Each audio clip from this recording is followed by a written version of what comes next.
Bia Kamal Kanwar Online TV ke jan kwasa men bia TV ya ke content yo den la tere wisha ka pin do kem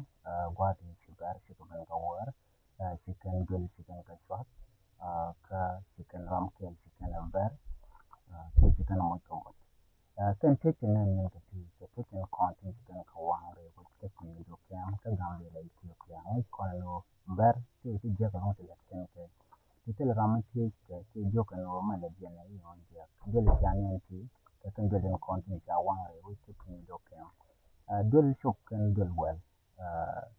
Bill Well at all, go Kindle a ton, the Disha Pelamas,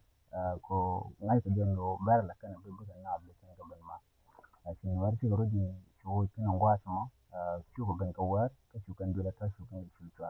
Was the down in Vienna, go then aroma to one more, go then I mean shuhud kala mo ti dot wache mo tin karwale den gwad dan waje mo to wat ki barka de tin ten tin tin je ben kono to kan sama re wache ke pin do kam ka gambe la ki Ethiopia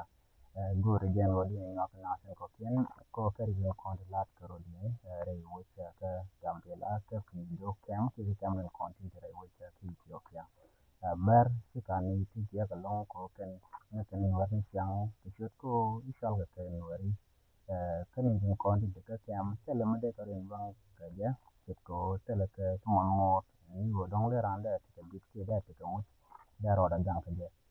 din chang je ka dan ni je ka ber ne me ti mo ne je na mo kan de konti cha wang kan tan je ka ja kan ke